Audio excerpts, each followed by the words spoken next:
Olá! Que bom ter vocês conosco. Nós somos uma IA desenvolvida pelo site Ponto Geek. Curadoria de conteúdo humana por Gordo Geek. Eu sou a Jéssica. E eu sou o Eduardo. E aqui a gente aborda a vida de notáveis nerds e geeks que ajudaram a transformar nossa forma de vida, né? Seja mais recentemente ou lá atrás. Hoje a gente vai mergulhar fundo na vida de uma figura, assim, super central e muitas vezes polêmica lá do Vale do Silício. Peter Thiel. Isso aí. Temos aqui um monte de material, né? Artigos, vídeos, anotações. E a nossa missão é tentar destrinchar quem é esse cara. As ideias, os feitos, as controvérsias que sempre aparecem. Exatamente. A ideia é fazer um apanhado geral, consolidando tudo que a gente recebeu sobre ele. Isso, um guia completo. Vamos seguir um roteiro bem definido, sabe? Desde o comecinho, a formação dele, passando pelas empresas mais famosas, tipo o PayPal, Palantir, os investimentos que marcaram a época, como no Facebook, a filosofia de pensamento dele, a influência política e até umas coisinhas mais pessoais, umas curiosidades. Legal, o objetivo então é dar essa visão completa, né? Respondendo às perguntas que vieram nessas fontes que a gente analisou. Perfeito. Então tá, começando pelo básico do básico. Quem é Peter Thiel? O que as fontes dizem? Bom, ele é descrito como um empresário, né, investidor também, e ativista político, germano-americano. Ah, tem essa origem alemã. Interessante. Sim, e ele cofundou empresas gigantes, né? PayPal, a Palantir Technologies e um fundo de investimento chamado Founders Fund. E ele é uma peça-chave na tal da PayPal Máfia, né? Sempre ouço falar disso. Exatamente. Esse grupo que saiu do PayPal e criou um monte de outras empresas de sucesso. E claro, não dá para esquecer, ele foi o primeiro investidor externo do Facebook. O primeirão mesmo, de fora. Nossa, e essa fama de pensamento contrário, o que significa isso? Ele é conhecido por ir contra a maré, sabe? Pensar diferente da maioria. E também pela influência política dele, que é bem forte, especialmente nos círculos mais conservadores e libertários lá nos Estados Unidos. Falando das origens, onde e quando ele nasceu? Nome completo. Ele nasceu em Frankfurt am Main. Na época, era Alemanha Ocidental. Ah, tá. Nome completo: Peter Andreas Thiel. E a data de nascimento é 11 de outubro de 1967. E ele veio para os Estados Unidos bem cedo, né? Sim, ainda bebê. A família se mudou e essa origem alemã, mais a mudança, sabe? Dizem que isso ajudou a moldar um pouco a visão de mundo dele. E como ele é conhecido na comunidade? Além de Peter Thiel, claro. Olha, frequentemente chamam ele de Dom da PayPal Máfia.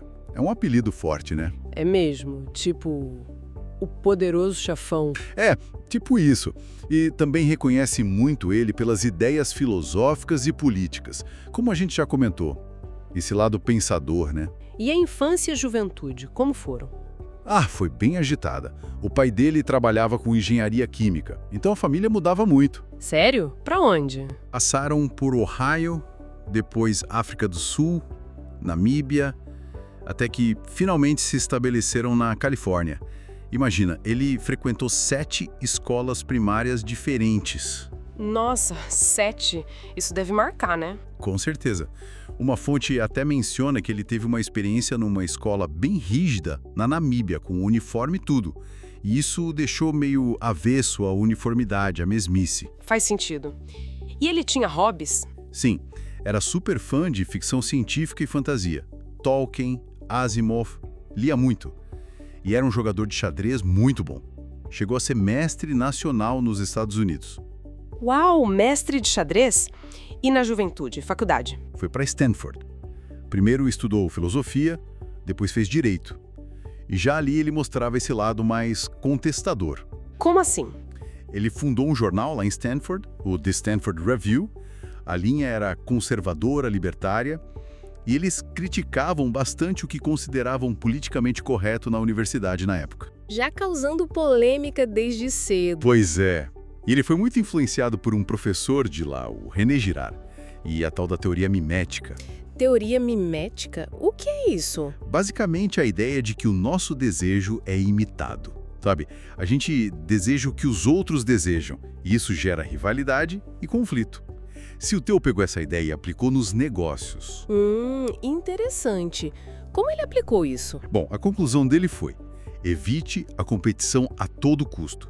Se todo mundo deseja a mesma coisa e compete por ela, isso é ruim para o negócio.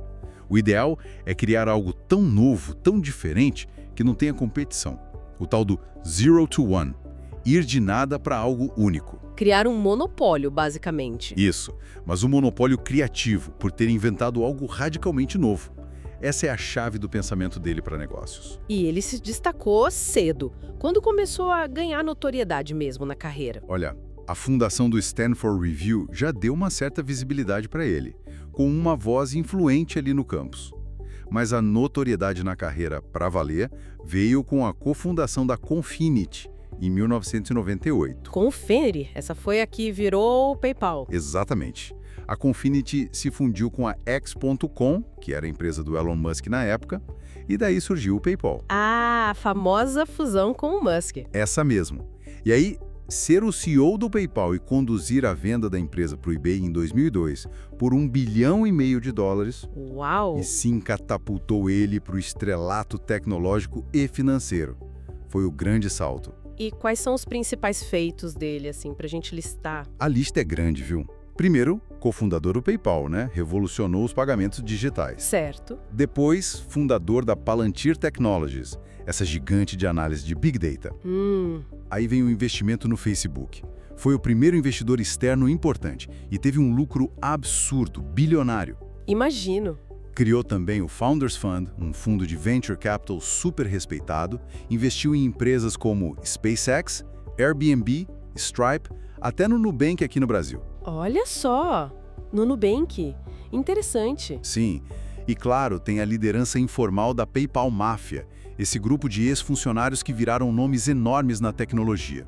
E não podemos esquecer do livro dele, De 0 a 1, Zero to One, que é super influente no mundo das startups. Realmente, é uma lista de peso. Cada um desses feitos teve um impacto gigantesco, né? Sem dúvida. O PayPal mudou como a gente paga online. A Palantir se tornou uma ferramenta crucial para governos, para a área de inteligência, o investimento no Facebook é lendário e o Founders Fund ajudou a lançar muitas empresas que, bom, fazem parte do nosso dia a dia hoje. E por que ele é considerado uma pessoa acima da média? O que o diferencia tanto? Olha, acho que é uma combinação de fatores. Primeiro, essa capacidade que ele parece ter de antecipar tendências, de ver valor onde ninguém mais está olhando. É o tal do pensamento contrarianista. Investir contra a maré. Exato. E também uma visão estratégica muito forte. Ele não pensa só no próximo passo, pensa lá na frente. Além disso, tem uma habilidade incrível para identificar talentos e ideias que podem ser disruptivas, que podem mudar o jogo. Faz sentido. E a filosofia dele expressa no Zero to One, sobre criar monopólios e evitar a competição direta. Isso é bem diferente do mantra de competir para vencer, né? Totalmente. Ele argumenta que a competição destrói valor, que o ideal é criar algo único. E ele também tem essa habilidade de conectar pessoas e ideias. A própria PayPal Máfia é um exemplo disso, né? Ele ajudou a formar e a manter essa rede de talentos. Falando em sucesso, e a fortuna pessoal dele? Quanto dinheiro ele tem hoje? As estimativas variam um pouco, né? Depende da fonte, do ano, do valor das ações, mas as fontes que a gente viu apontam para algo em torno de 15 a 20 bilhões e meio de dólares, agora em meados de 2025. 15 a 20 bilhões? É, muito dinheiro. É uma fortuna considerável, sim. O auge veio depois dos grandes sucessos, né? Principalmente a venda das ações do Facebook, quando a empresa abriu capital, e também com a valorização da Palantir, depois que ela foi para a Bolsa. E teve queda ou só ganho? A fortuna dele flutuou muito. Teve flutuações, sim. Normal para quem tem muito investimento em ações, né? Especialmente com o desempenho das ações da Palantir, que às vezes sobe, às vezes desce.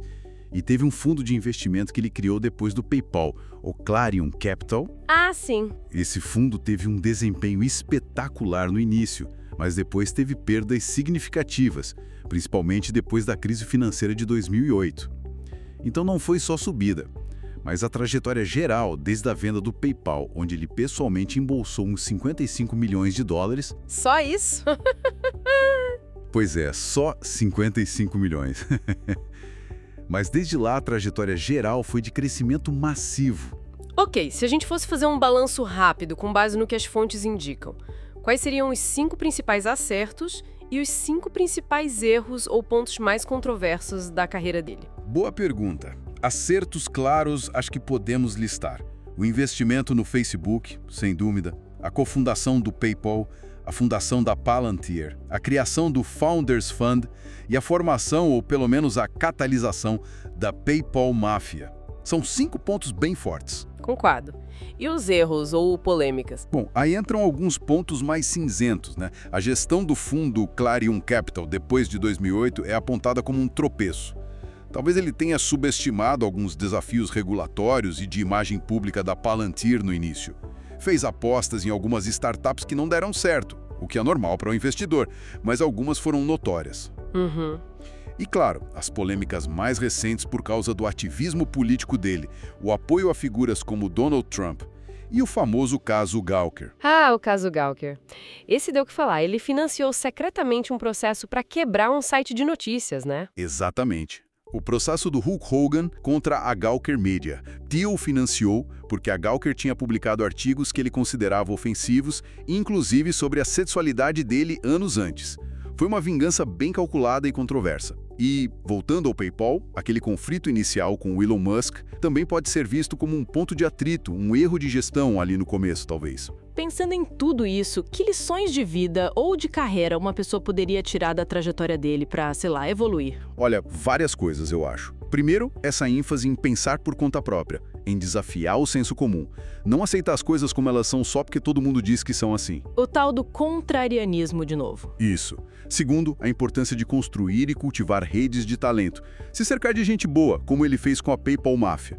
Terceiro, a resiliência. Ele teve falhas, como no Clarion Capital, mas seguiu em frente. Verdade. Quarto, a visão de longo prazo e a coragem de apostar no que é realmente disruptivo no 0 a 1. E por último, talvez, a busca por conhecimento interdisciplinar. Ele vem da filosofia, do direito e aplicou isso em tecnologia, finanças. Ter essa visão mais ampla parece ser um diferencial. E, claro, a importância de se alinhar com pessoas talentosas. Mudando um pouco de assunto, as fontes mencionam se ele já veio ao Brasil? Tem alguma ligação com o país? Não. As fontes que a gente consultou não mencionam nenhuma visita específica dele ao Brasil.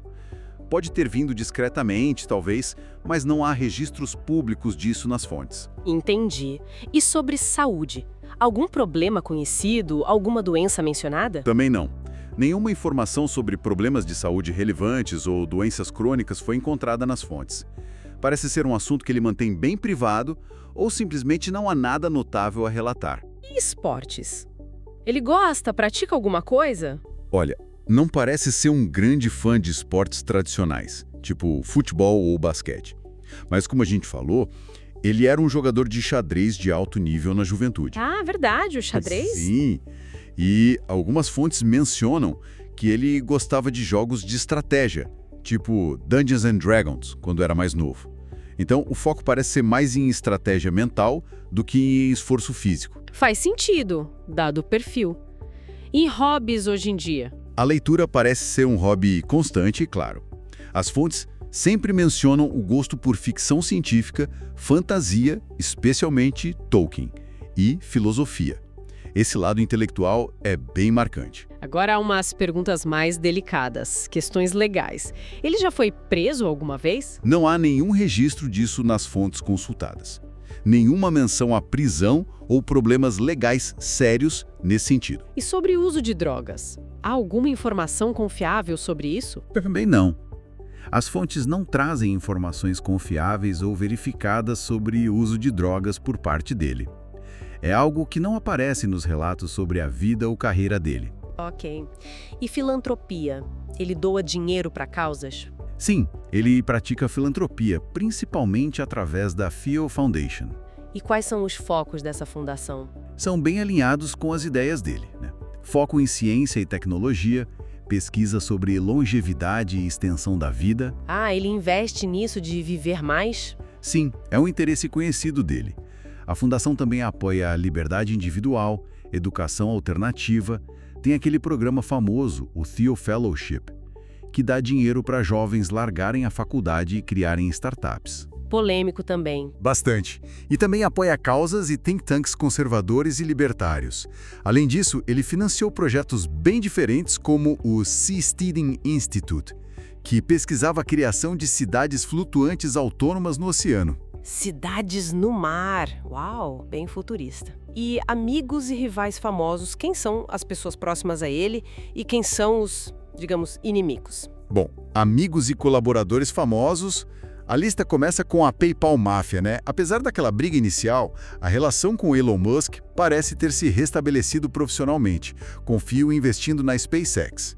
Outros nomes da máfia, como Reid Hoffman, fundador do LinkedIn, Max Levchin, são figuras próximas. Mark Zuckerberg, claro, por causa do investimento inicial no Facebook. Alex Karp, que é o CEO da Palantir e um parceiro de longa data. E na política, ele foi um grande apoiador e mentor do J.D. Vance, que hoje é uma figura importante no cenário conservador americano. E os rivais ou inimigos? A rivalidade inicial com o Elon Musk no PayPal foi bem notória na época, com trocas de farpas pesadas, segundo algumas fontes. Hoje, os principais adversários parecem ser mais ideológicos. Políticos e ativistas progressistas, por causa das posições dele e do apoio a Trump.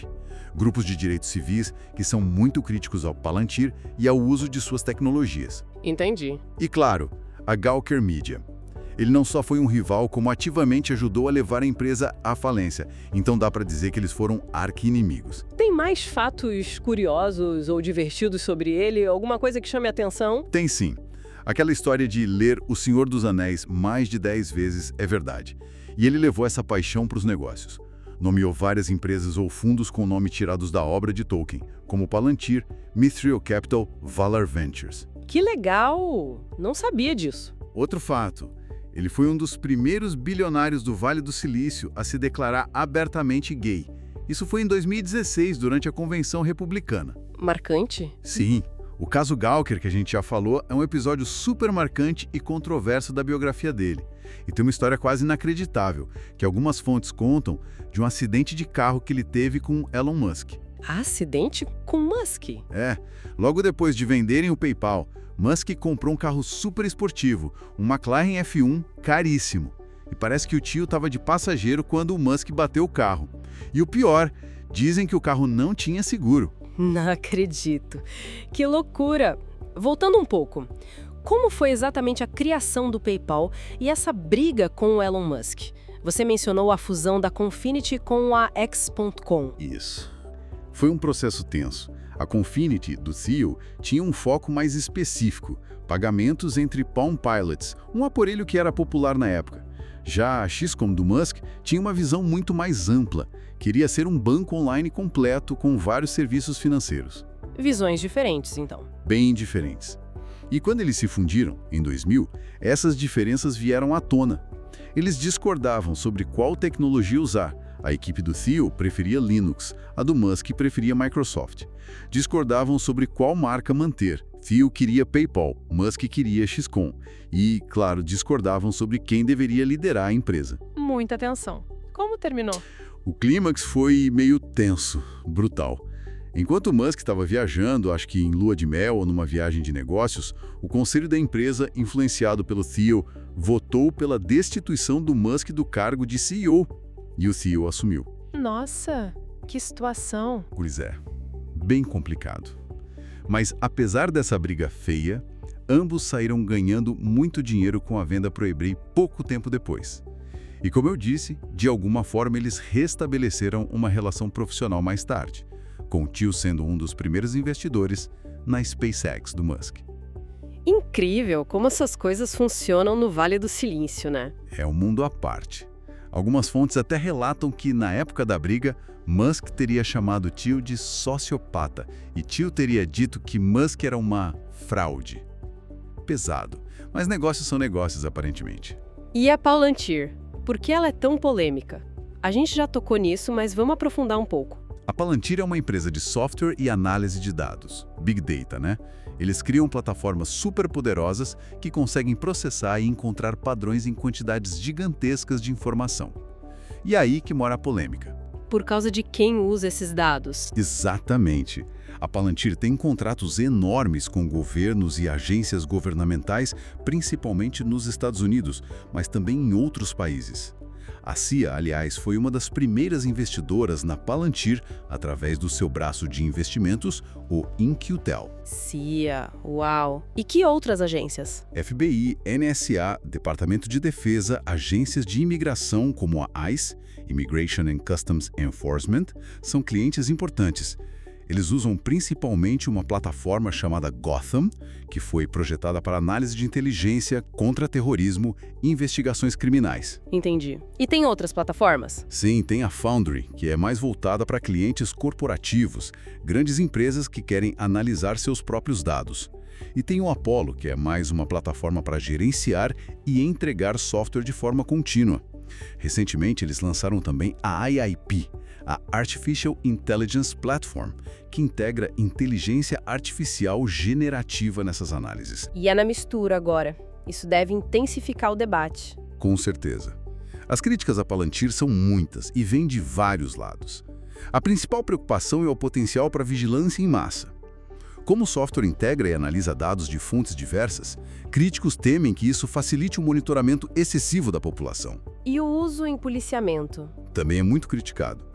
A ideia do policiamento preditivo, usar dados para tentar prever onde crimes podem ocorrer ou quem pode cometê-los, levanta muitas questões sobre vieses algorítmicos, discriminação e justiça. E a falta de transparência? É outro ponto. Por trabalhar muito com governos e inteligência, a Palantir opera com um certo nível de sigilo, o que dificulta o escrutínio público sobre como suas ferramentas são usadas e quais são os reais impactos dos direitos civis e na privacidade das pessoas. O trabalho com a AIC, por exemplo, na gestão de dados de imigrantes gerou protestos enormes. E como a empresa e o tio se defendem? O CEO, Alex Karp, é bem vocal na defesa. Ele argumenta que a Palantir escolhe trabalhar apenas com democracias ocidentais e seus aliados, e que as ferramentas são essenciais para a segurança nacional e combate ao terrorismo. Ele diz que a tecnologia precisa de supervisão humana e que eles se recusam a fazer certos tipos de trabalho, por exemplo, com a China. E o tio? Qual a visão dele? Tio defende a Palantir como uma ferramenta fundamental para a segurança nacional.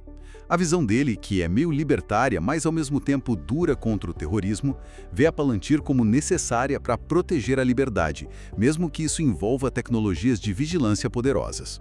Ele acredita que é uma escolha entre usar essa tecnologia ou ser vulnerável. É um debate bem complexo. Ufa! Que mergulho, hein? Peter Thiel é, sem dúvida nenhuma, uma figura extremamente complexa, saiu das salas de filosofia de Stanford para criar gigantes da tecnologia, influenciar a política em Washington. É difícil colocar ele numa caixinha só, né? De fato. Ele desafia classificações fáceis.